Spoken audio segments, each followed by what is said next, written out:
함께 하나님 말씀 보겠습니다. 하나님 말씀은 마태복음 5장 31절과 32절 말씀입니다.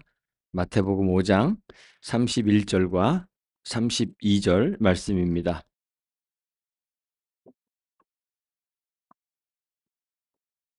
우리 함께 한 목소리로 같이 읽으면 좋겠습니다. 31절과 32절입니다.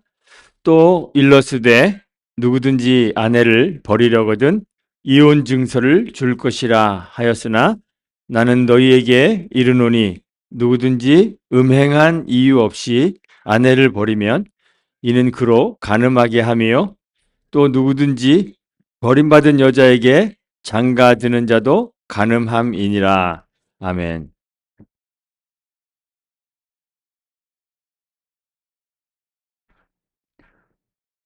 우린 지난 주일 간음하지 말라라는 계명에 대한 예수님의 해석을 살펴보았습니다. 죄가 얼마나 무서운 것인지, 그리고 그리스도께서 우리의 자아를 죽이고 새롭게 하신 우리의 본성이 우리의 육신을 통해 자연스럽게 흘러나오게 하기 위해서 하나님 백성된 우리가 얼마나 치열한 싸움을 싸워야 하는지, 그런 것들에 관해서 우리가 지난주에 생각해 보았습니다. 어, 또 한 가지 우리가 생각해 봤던 것은, 이렇게 새롭게 된 우리의 본성은 우리와 그리스도가 온전히 하나 된, 오히려 우리는 죽고 우리 안에 살게 된 그리스도, 그분의 그 소욕이 되어야 한다는 것, 그분의 생각이 되어야 한다는 것, 저희들이 생각해 보았습니다. 기억나시나요? 예. 본성이 이제는 바뀌어서 내 자아가 아니라 그리스도가 우리의 본성이 되어야 된다. 이제 그런 것들을 우리 지난주에 확인해 보았습니다. 예수님은 이렇게 간음이라는 주제로 시작된 그 주님과 하나 되는 문제, 그것을 이제는 결혼과 이혼이라는 그 제도를 통해 어, 다시 한번 설명하시면서 이것을 공고히 아주 단단하게 만들어주고 계십니다. 오늘날 이혼이라는 것은 우리 주변에서 아주 흔하게 경험하는 그러한 일들입니다. 대한민국에서요, 2024년 기준으로 혼인한 건수가 22만 2천 건이라 그래요. 한 해에. 근데 그 해에 이혼한 건수는 9만 1천 건이라고 그럽니다. 단순히 그의 혼인 건수를 와 이렇게 이혼의 건수를 이렇게 비교해서 비율로 따지면 이혼율이 40%가 되는 아주 엄청난 수치예요. 그런데 사실 이렇게 계산하는 것은 전체 혼인자 수에 비해서 어 혼인 관계를 유지하고 있는 전체 수에 비해서 어 그 이혼자 수를 계산하는 게 아니라, 사실 이것은 좀 이렇게 허수가 되는 것 같아요. 그래서 어 사람들은 조이혼율이라는 것들을 계산하여 발표합니다. 조이혼율이란 무엇이냐 하면 인구 1000명당 이혼자 수가 얼마나 되는가, 그것을 인제 계산하는 거예요. 그래서 이렇게 계산해 보니까 2022 년도 대한민국은 약 2.0건 정도 됩니다. 그래서 아시아에 있는 국가들 가운데 아마 1 등이 터키였던 것 같아요. 터키를 제외하고 터키 다음으로 이혼율이 2 등이에요. 조이혼율이, 대한민국이. 미국은 보니까 이 조이혼율이 2.6 건입니다. 그래서 대한민국보다 더 높아요. 그래서 전 세계적으로 아주 상위권에, 십몇위 뭐 이렇게 상위권에 위치해 있습니다. 우리 주변에 그 이혼한 가정들이 굉장히 많다는 것을 의미합니다. 그래서 요즘 교회에서는 사실 이 주제에 대해서 설교하는 거 굉장히 꺼립니다. 저도 이거 본문대로 지금 쭉 나가는데 이혼 문제가 이혼 증서 써주고 하는 문제가 나와서 조금 마음에 망설임이 있었습니다. 대부분의 성도들이 그들이 다니는 교회에서 아마 이혼에 관한 설교를 들은 경험들이 거의 없을 거예요. 저도 아주 이 말씀을 준비할 때 조심스러운 마음을 가지고 준비했습니다. 우리 듣는 성도님들도 우리의 삶 가운데 어느 한 부분도 주님의 다스림 아래 있지 않는 것이 없다는 그러한 성경에 대한 이해를 가지고 이 문제에 대해서 주님이 뭐라고 말씀하시는지 조심스럽게 귀를 기울이는 그런 시간이 되었으면 좋겠습니다. 지난주 간음이라는 문제를 저희들이 성경을 통해서 다루면서 예수님이 어떻게 이해하고 있는가 하는 것들을 다루면서 이것이 단순히 성적인 범죄에 국한되는 그러한 계명은 아니다라는 사실을 저희들이 발견했습니다. 예수님의 해석에 의하면 이 주제는 우리의 전인격적인 정결에 관한 계명입니다.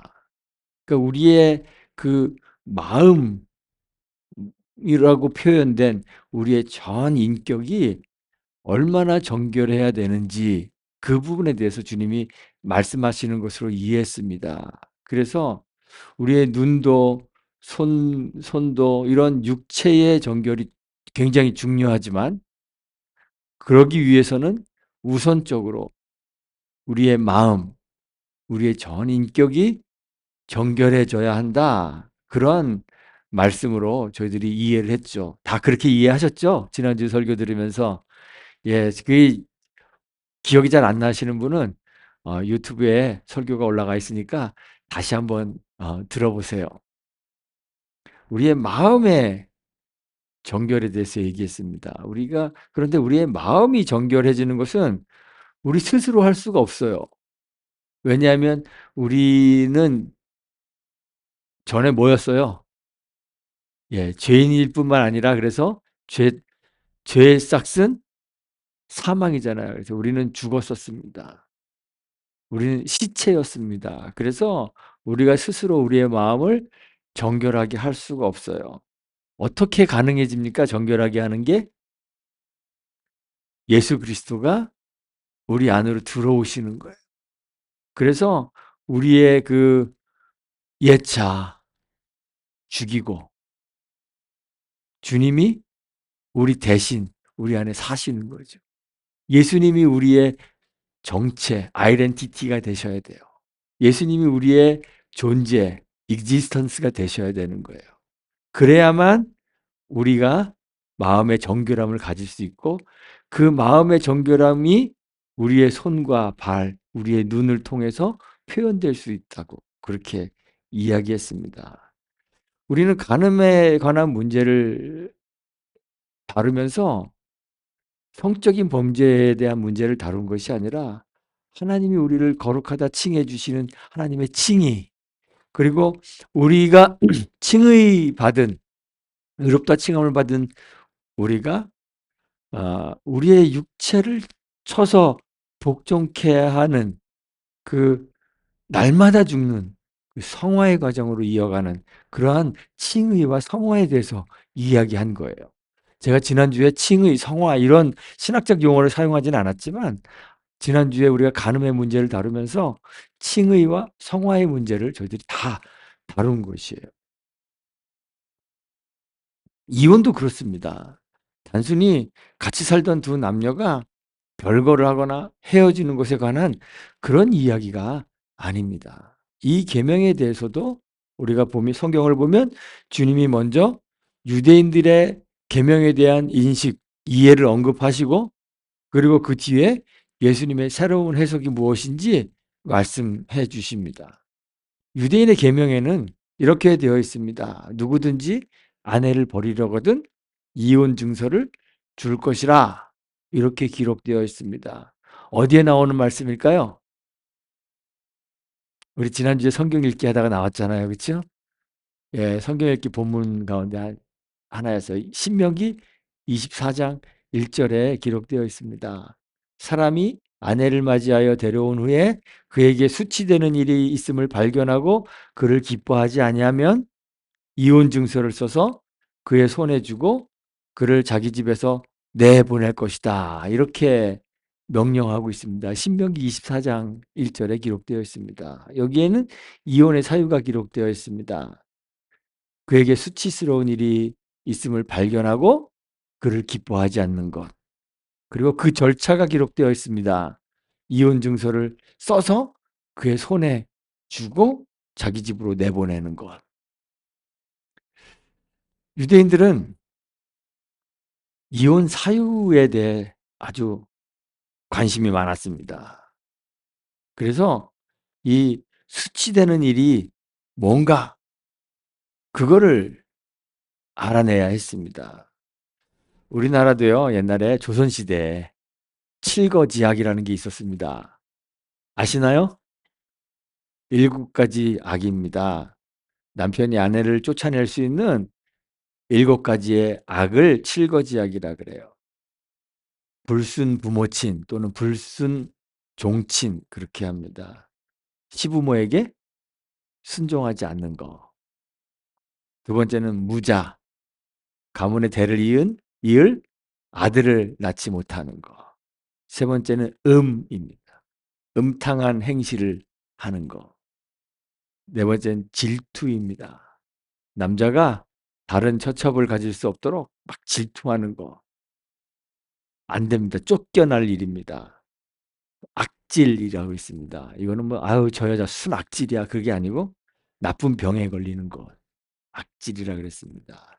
다원, 말이 많은 거. 그것도 쫓겨날 일입니다.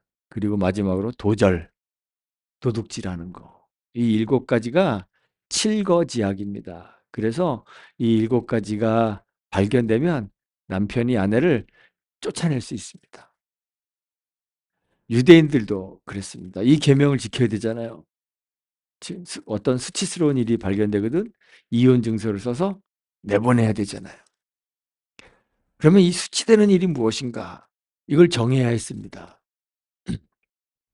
1세기 유대 사회에는 유명한 두 랍비가 있었습니다. 한 사람은 랍비 샴마이고 한 사람은 랍비 힐렐이라는 사람입니다.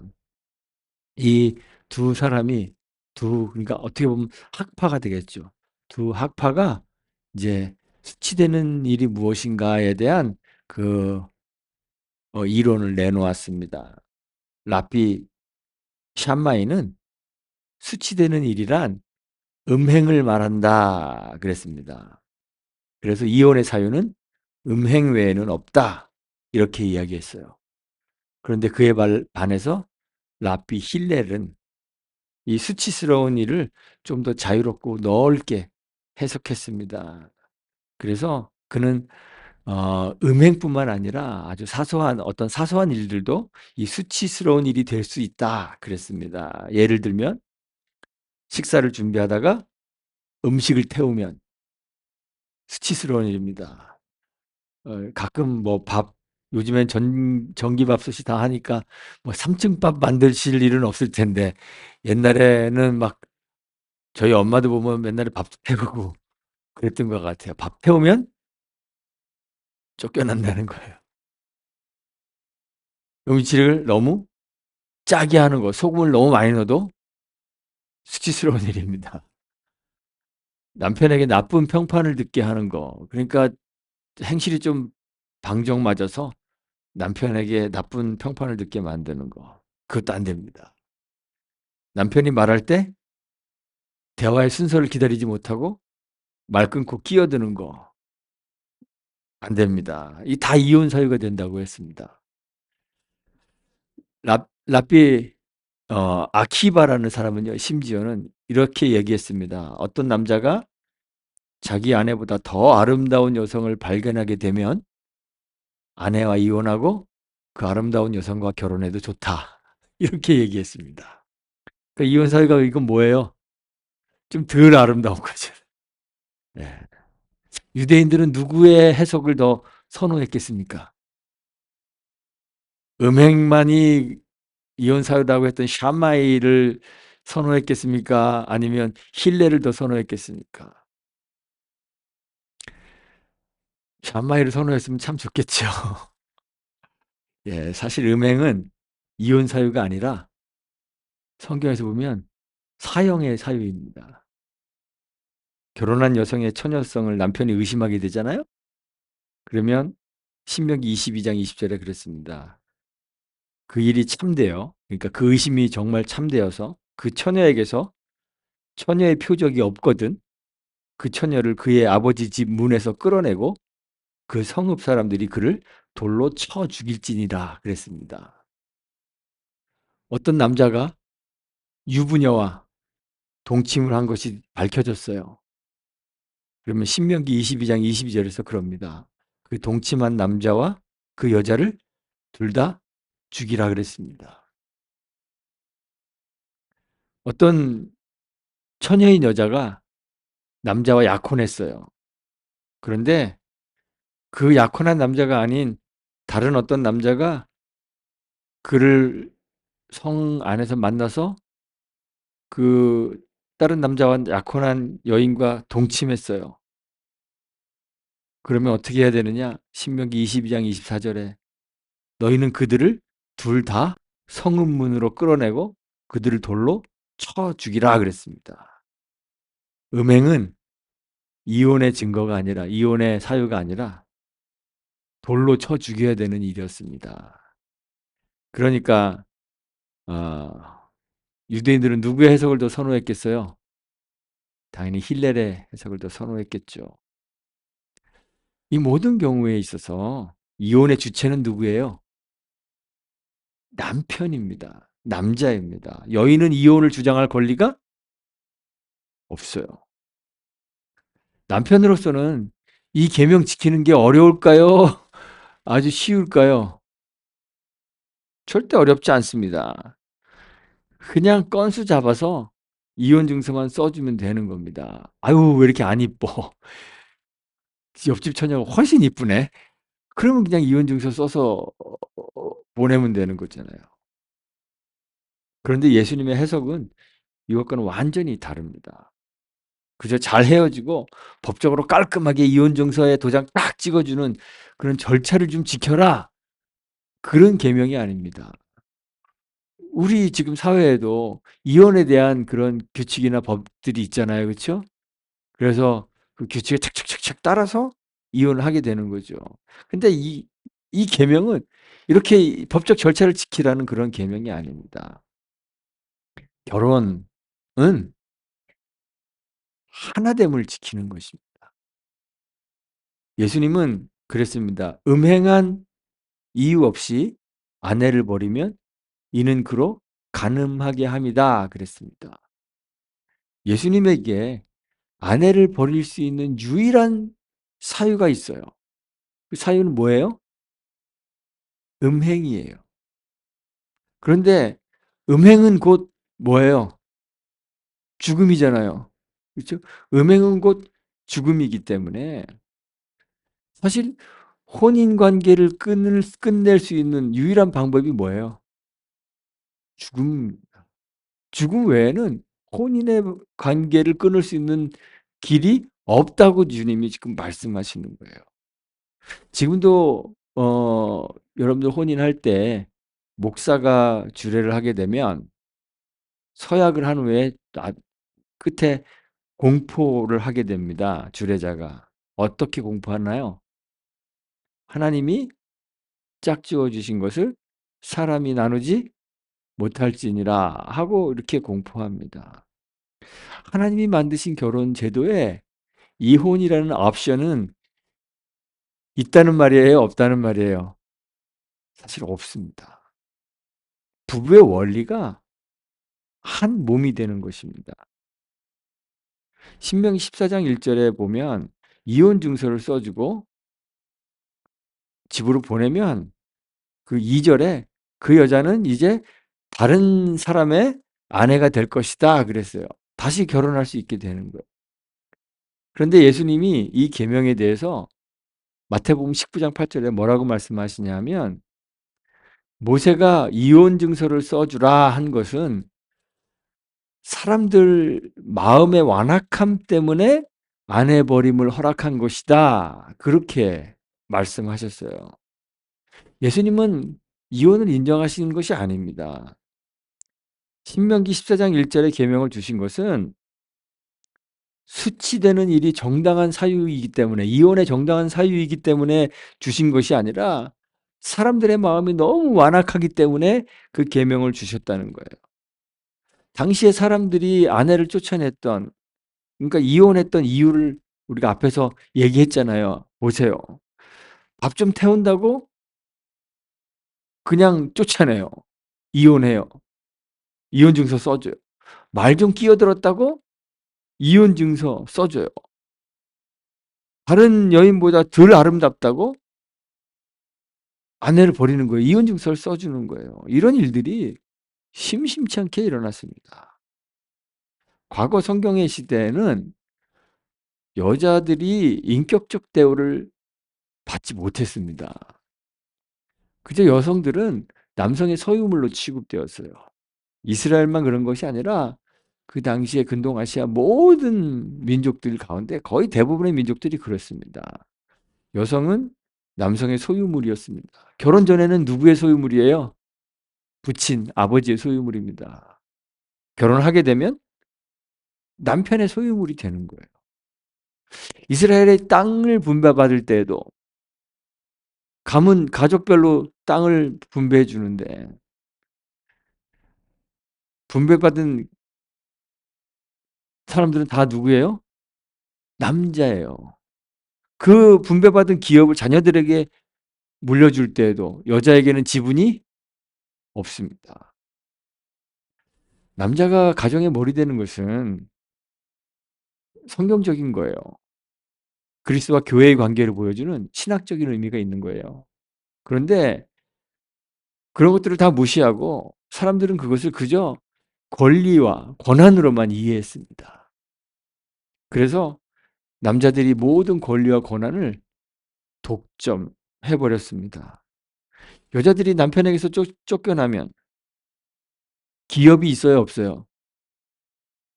없어요. 먹고 살 길이 사라지는 거예요. 생존 자체가 어려운 상황에 처하게 되는 것입니다. 그래서 성경에서 아주 불쌍한 사람들에 대해서 얘기할 때 고아와 과부 그렇게 나오는 거예요. 아내를 버리고 생존을 위협하는 그러한 사람들 마음의 완악함 때문에 모세가 모세 율법은 이혼 증서를 써주라고 한 거예요. 여성들을 보호하기 위한 것입니다. 사실은 이혼 증서를 주어서 혼인관계 자체를 무효시켜 주어야 이 여인이 다른 남자와 혼인할 수 있도록 해주는 거예요. 다른 사람의 보호 아래 들어갈 수 있게 되는 것이죠. 그런데 본래 하나님이 정하신 결혼관계에는 이혼이 전혀 고려되지 않은 하나됨입니다. 하나님이 남자와 여자를 창조하셨습니다. 그리고 창세기 2장 24절에 보면 이러므로 남자가 부모를 떠나 그의 아내와 합하여 둘이 뭘 이룰지니라 그래요? 한 몸을 이룰지니라 그래요. 한 몸이 되는 것이 결혼입니다. 그런데 몸을 반으로 나누면 어떻게 되겠습니까? 죽습니다. 죽는 거예요. 한 몸이라는 것은 확정적인 거예요. 하나님에게 있어서 그것은 영원한 것입니다. 그래서 예수님은 마태복음 19장 6절에서 그런즉 이제 둘이 아니요 한 몸이니 그러므로 하나님이 짝주어 주신 것을 사람이 나누지 못할지니라 그렇게 말씀하신 거예요. 이 결혼이라는 것은 하나님께서 우리 인간에게 주신 사회의 가장 기본적인 단위 뿐만 아니라 가장 최초의 사회예요. 그렇죠? 이 하나님이 주신 이 관계를 통해서 하나님과 우리의 관계를 유추하게 만드는 것이 하나님과 우리의 관계가 어떤지 하나님 보이지 않으니까 우리가 그 하나님과 우리와의 관계가 어떤지 어떠해야 하는지 잘 이해하기가 힘들어요. 그래서 하나님께서 그것을 이해할 수 있도록 남자와 여자를 창조하시고 부부, 가정을 만들어 주신 거예요. 그 가정 부부의 관계를 잘 보면 하나님과 우리와의 관계가 어떠한 것인지 어떠해야 하는지를 알 수 있게 만드셨다는 거예요. 그걸 유비라 그래요. 결혼은 하나님과 우리의 관계를 유추하게 하는 유비입니다. 그래서 하나님이 종종 이스라엘을 당신의 아내로 표현하세요. 이방신 섬기는 것을 그래서 뭐라 그래요? 음란한 행위라고 그러세요. 즉 결혼 관계를 깨트리는 중대한 범죄로 인식하시는 거예요. 음행한 이유를 아내 버릴 수 있는 조건으로 말씀하시는 것은 성적인 결합, 이것이 한 몸 되는 것을 의미하고 있기 때문에 그렇습니다. 바울이 고린도전서 6장 16절에서 그럽니다. 창기와 합하는 자는 저와 한 몸인 줄을 알지 못하느냐 이렇게 이야기했습니다. 성적 관계를 가지는 것은 한 몸이 되는 것을 말하는 거예요. 그러니 부부 관계에 있다가 부부 관계 서로 상대방이 아닌 다른 사람과 성적인 관계를 가지는 것은 어떻게 되겠어요? 그 다른 사람과 한 몸이 되므로 부부 관계를 한 몸을 깨뜨리는 것이 되는 거죠. 그래서 음행은 그 자체로 한 몸을 깨뜨리는 일이 되는 거예요. 그래서 음행이 이혼의 사유가 되는 것입니다. 그런데 이 하나됨을 깨뜨리는 그 일은 원래 율법대로 하면 뭐예요? 죽음이잖아요. 그러니까 그건 이혼이 아니라 그냥 하나됨이 깨지는 것이 되는 거죠. 주님께서 하나됨을 깨뜨리는 일, 이 음행 이외의 이유로 이혼하는 것을 인정하지는 않으시는 거예요. 한 몸이 무효될 수는 없는 일입니다. 확정적이고 영원한 것이기 때문에 그래요. 그래서 그 여인에게 장가드는 자 역시 뭐라 그래요? 간음하는 것이다 그래요. 그러니까 주님이 음행한 이후에 이혼을 했어요. 그러면 하나님께서는 이 두 사람을 하나로 인정하시나요? 둘로 인정하시나요? 하나로 인정하시겠죠. 음행한 이 연고 외에 음행한 이유 외에 이혼한 거 하나님이 이혼 자체를 인정 안 하시잖아요. 그렇죠? 그런데 이 여인이 다른 남자와 결혼했어요. 그럼 간음하게 되는 것이다. 주님이 그렇게 말씀하시는 거예요. 그래서 그 여인에게 장가드는 자 역시 간음하게 되는 것이다. 주님이 그렇게 말씀하시는 거예요. 왜냐하면 혼인은 하나님과 우리와의 하나됨을 보여주는 유비의 역할을 하기 때문에 우리 안에서 그리스도와 온전히 하나 된 우리의 관계가 혼인의 관계를 통해서 그 신실함으로 드러나야 하기 때문에 그런 거예요. 오늘날 사람들은 이혼을 죄라고 말하지 않습니다. 교회도 그렇게 말하는 것에 아주 조심스러워하고 말하지 않으려고 합니다. 그런데 성경이 말하고 있는 것이 분명합니다. 이혼은 하나됨을 깨트리는 죄입니다. 이혼은 하지 말아야 합니다. 참아주기 어려운 죄악으로 죽었던 우리를 주님이 참고 견디고 오히려 그런 우리에게 은혜를 베푸셔서 그런 우리와 연합해 주신 것처럼 그래서 그분이 우리와 하나가 되셔서 우리의 정체가 되셨으니 주님의 그 신실함이 우리의 결혼 관계 안에서도 드러나야 하는 것이죠. 그런데 이 말씀이 교회 안에 이혼한 가정들을 절망하게 만드는 것도 아닙니다. 제가 여러분들을 정죄하지 않습니다. 이혼 그리고 간음도 용서받을 수 없는 죄일까요? 아닐까요? 용서받을 수 없는 죄가 아닙니다. 결혼은 근본적으로 하나님과 우리의 관계를 보여주는 것이 제도라고 했습니다. 하나님이 우리와 결혼하셨습니다. 하나님과 우리 사이에는 끊을 수 없는 하나가 되었습니다. 그리고 하나님께서 그 하나됨에 신실하십니다. 음란하여서 다른 신을 자꾸 찾는 이스라엘을 주님이 하나님께서 찾아가십니다. 그들을 다시 데려오십니다. 선지자 호세아에게 하나님께서 명령하셨죠.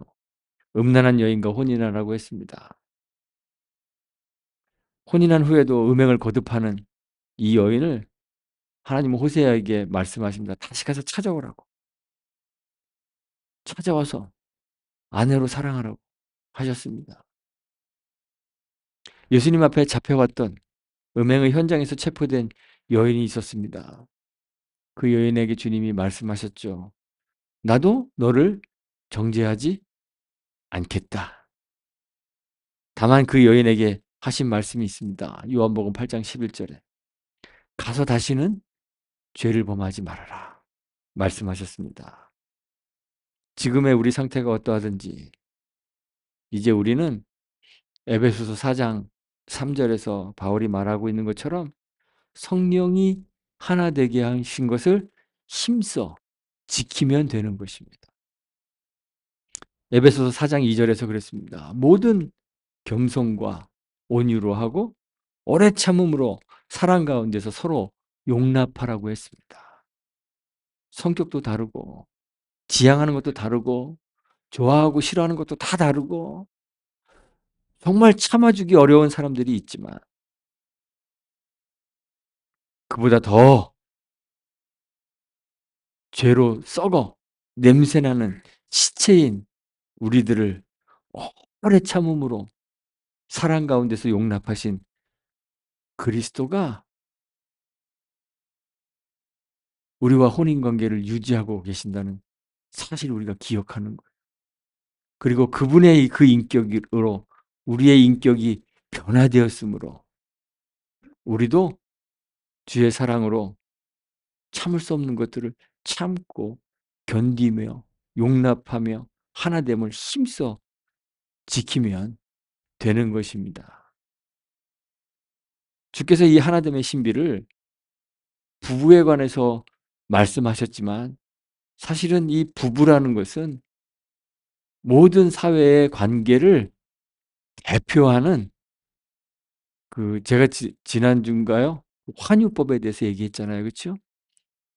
살인하지 말라 하면서 대표하는 대표입니다.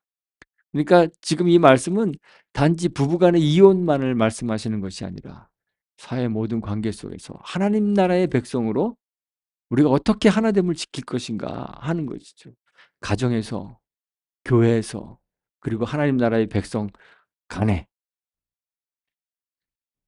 부부 관계가 아니라 하나님 나라의 비밀을 짐작하게 하는 그림자 같은 것이에요. 단지 그래서 부부 사이의 문제뿐만 아니라 하나님 나라에 속한 모든 백성의 삶에서 하나님과 하나님 백성의 관계에서 그리스도와 그의 지체요 몸된 교회 하나됨의 관계에서 그리고 교회 안에서 그리스도를 머리로 하여 하나가 된 모든 성도들과의 관계에서 이 신실함이 나타나야 한다는 것입니다. 이 말은 결국 하나됨을 힘써 지키는 일이 가정에서도 그래야 하고 교회에서도 그래야 하고 하나님 나라 백성으로 전체 삶에서도 그래야 한다는 것입니다. 우리가 하나님의 백성이라는 것은 그리스도가 우리 안에 내주하여 계신다는 것을 의미하는 것이에요. 여러분들 다 하나님의 백성이십니까? 그리스도의 사람들입니까? 그럼 여러분들 속에 누가 계세요? 예수 그리스도가 계시는 거예요. 그리스도의 영이 없으면 그리스도의 사람이 아니라 그랬습니다. 성경이 그렇게 말하고 있어요. 우리가 그리스도의 사람이라면 우리는 그리스도의 영이 우리 안에 다 이제는 거하시는 분입니다. 그리스도의 영이 우리 안에 거하시면 우리의 옛사람은 어떻게 돼야 돼요? 죽어야 돼요. 죽는 거예요. 자아는 죽는 거예요. 그리고 우리 안에 이제 누가 살아요? 그리스도가 사시는 거예요. 예수가 사시는 거예요. 예수의 성품이 드러나는 거죠. 부부가 한 몸을 이루는 유비가 보여주는 것처럼 우리가 그리스도와 나눌 수 없는 하나가 되었다는 것입니다. 예수와 하나가 되어서 우리의 성품이 새롭게 되었어요. 주님의 신실하심이 우리의 성품이 되었어요. 우리를 오래 참으시고 그 사랑으로 우리와 연합하신 주님의 그 신실함이 우리의 성품이 되었어요. 그러면 그 성품이 우리를 통해서 이제 드러나야 되는 것이죠. 그 드러나는 그 신실함이 우리의 가정에서, 우리의 교회에서, 그리고 우리의 삶에서 드러나야 한다는 것이에요. 예수께서 하나 되게 하신 것을 이제 힘써 지켜야 하는 것이에요. 그리스도와의 그 하나됨이 관계의 가장 기본적인 단위인 우리의 가정에서부터, 부부의 관계에서부터 신실하게 지켜져 나가야 한다는 것이죠.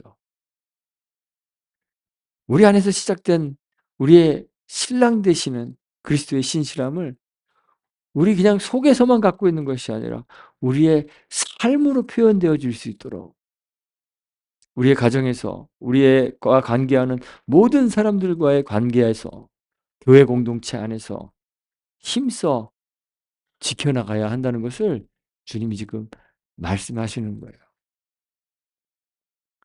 여러분들은 지금 이렇게 하나 되게 하신 것을 지키기 위하여 어 아까 에베소서에 말씀하신 것처럼 오래 참음으로 겸손과 오래 참음으로 사랑으로 연합하고 계십니까?